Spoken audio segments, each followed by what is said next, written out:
Good morning. It's me, it's Baxi. I normally will do a video and record it from my car. Today I thought, no, I will do it from my workplace, my office, my workstation, where I go to think about all great kinds of things in my head. Today is one of those days where I shake my head and go, what the deuce, man?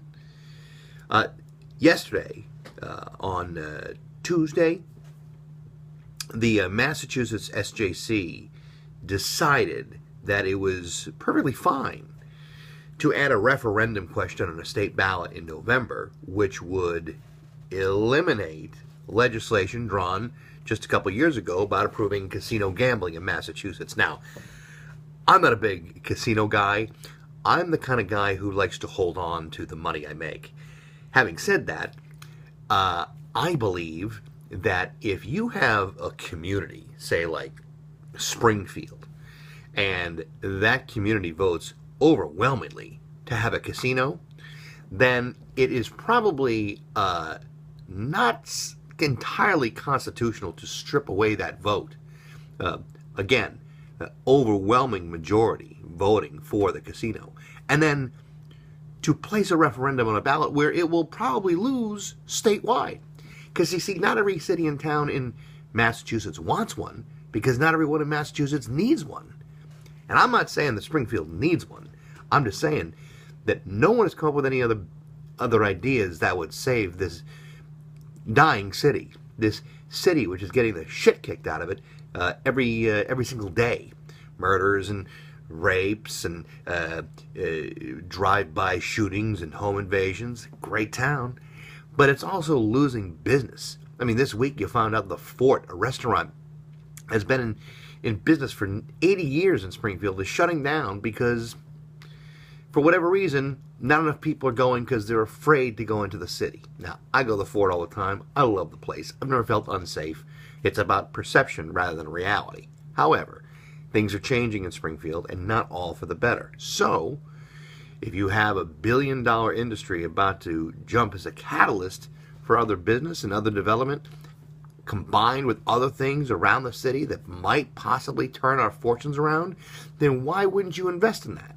I'll tell you why. Because there's a couple of do-gooders out there that would rather have their agenda overtake, or I don't even know what the word is. It would overrun the opinions of people who have already voted in a democratic election.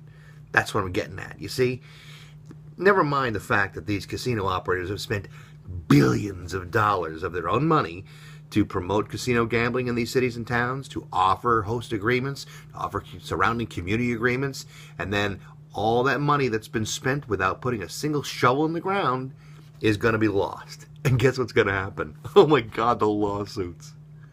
Oh my God, the lawsuits. This referendum isn't about casinos. It's about protecting ourselves now, because the lawsuits that will happen from MGM and Steve Wynn and Penn Gaming are going to be as if someone took a giant colostomy and left it out in the sun, and it got all rusty, and then someone decided now's the time to start looking for polyps. It's going to be painful. It ain't going to be good. And I know that not everyone likes casinos. And I know that a lot of people believe that casinos bring their own problems. And I don't disagree with you. But unless you offer an alternative solution, then what are we supposed to do? Huh? You know what I'm saying? What are we supposed to do? You know, you're talking about jobs and about some sort of economic development. And that's not to say there won't be growing pains. It's not to say that some people won't get trampled. It will happen. But Springfield is getting its ass kicked right now.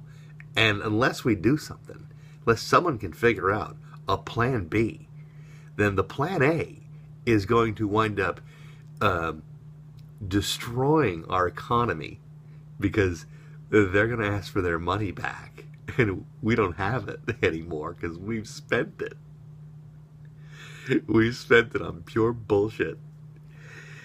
So I hope we're all prepared, because I gotta tell you, it's gonna be ugly. I'm gonna turn this off now and cry in a big giant pile of my own sweat and slop.